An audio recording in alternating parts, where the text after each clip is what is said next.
झांसी की रानी लक्ष्मीबाई थी। रानी लक्ष्मीबाई भारत के पहले स्वतंत्र संग्राम के समय में बहादुर वीरांगना थी। झांसी की रानी ने आखिरी दम तक अंग्रेजों के साथ लड़ाई की थी। इनकी वीरता की कहानियां आज भी प्रचलित है। मरने के बाद भी झांसी की रानी अंग्रेजों के हाथ में नहीं आई थी। रानी लक्ष्मीबाई अपनी मातृभूमि के लिए जान न्यौछावर करने तक तैयार थी। मैं अपनी झांसी नहीं दूंगी, इनका ये वाक्य बचपन से लेकर अभी तक हमारे साथ हैं। चलिए जानते हैं झांसी रानी की कहानी के बारे में। झांसी की रानी का जीवन परिचय। झांसी की रानी का जन्म मणिकर्णिका तांबे 19 नवंबर 1828 वाराणसी भारत में हुआ था। इनके पिता का नाम मोरोपंत तांबे और माता का नाम भागीरथी सप्रे था। इनके पति का नाम नरेश महाराज गंगाधर राव नायलय और बच्चे का नाम दामोदर राव और आनंद राव था। झांसी की रानी लक्ष्मीबाई का बचपन।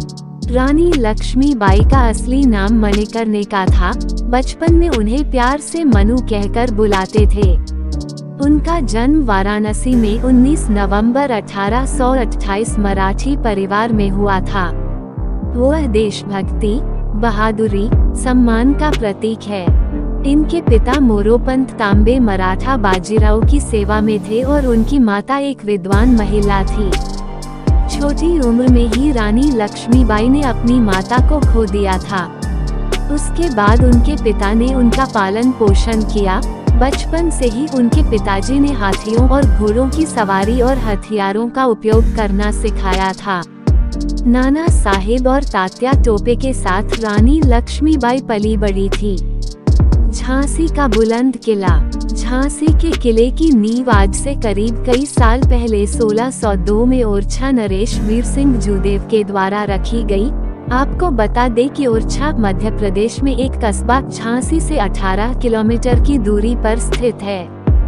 बनगरा पहाड़ी पर 15 एकड़ में फैले इस विशालकाय किले को पूरी तरह तैयार होने में 11 सालों का समय लगा और यह 1613 में बनकर तैयार हुआ।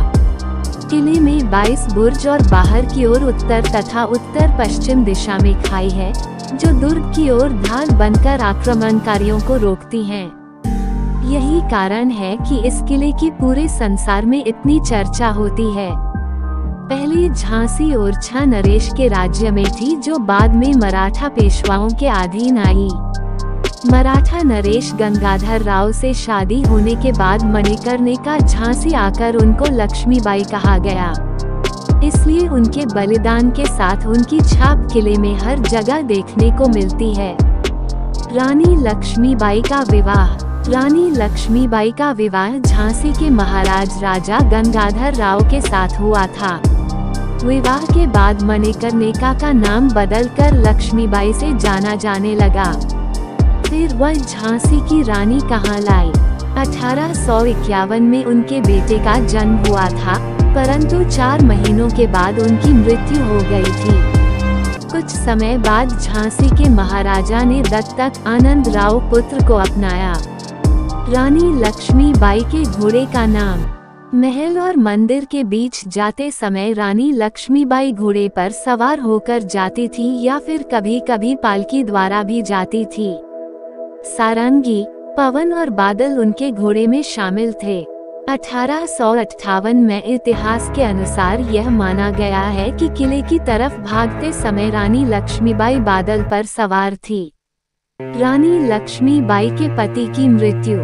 2 साल बाद सन 1853 में बीमारी के चलते हुए उसके पति की मृत्यु हो गई थी। बेटा और पति की मृत्यु के बाद भी रानी लक्ष्मीबाई हिम्मत नहीं हारी। जब उनकी पति की मृत्यु हुई थी तभी रानी लक्ष्मीबाई की उम्र केवल 25 वर्ष थी। 25 वर्ष की उम्र में ही उन्होंने सारी जिम्मेदारियां अपने ऊपर ले ली थी। रानी लक्ष्मीबाई का उत्तराधिकारी बनना।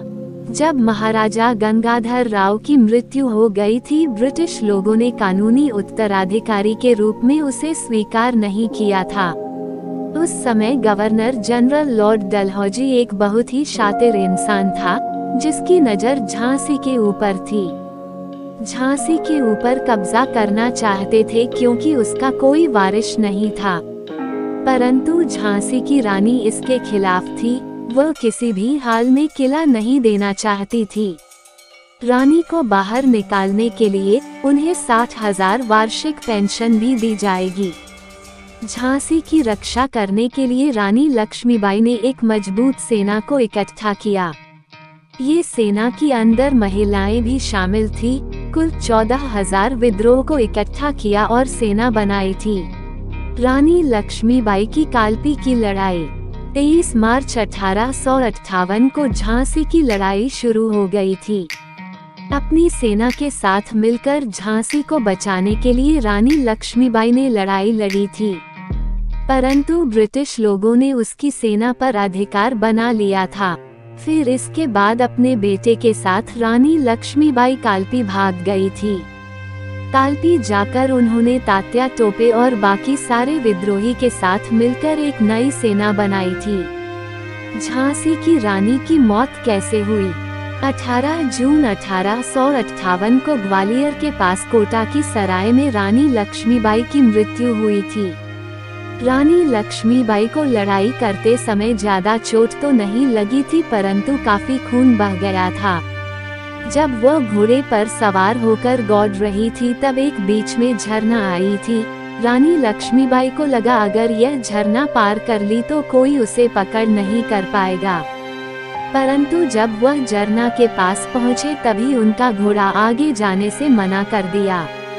तभी अचानक पीछे से रानी लक्ष्मीबाई के कमर पर तेजी से राइफल से वार हुआ, जिसके कारण काफी ज्यादा खून निकलने लगा।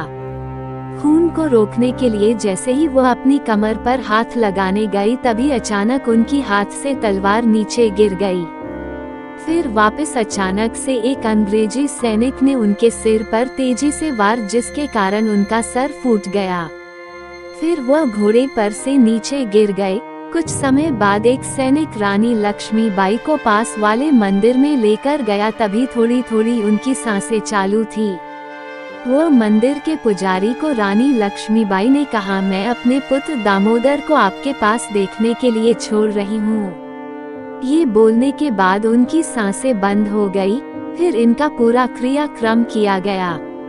ब्रिटिश जनरल हयूरोज ने रानी लक्ष्मीबाई की बहुत सारी तारीफ की। उन्होंने कहा वह बहुत चालाक, ताकतवर और भारतीय सेना में सबसे खतरनाक थी। झांसी की रानी की कविता। सुभद्रा कुमारी चौहान द्वारा लिखी गई कविता झांसी की रानी की बहुत ही प्रचलित है। झांसी की रानी की देशभक्ति के बारे में बहुत सारे गीत लिखे गए हैं।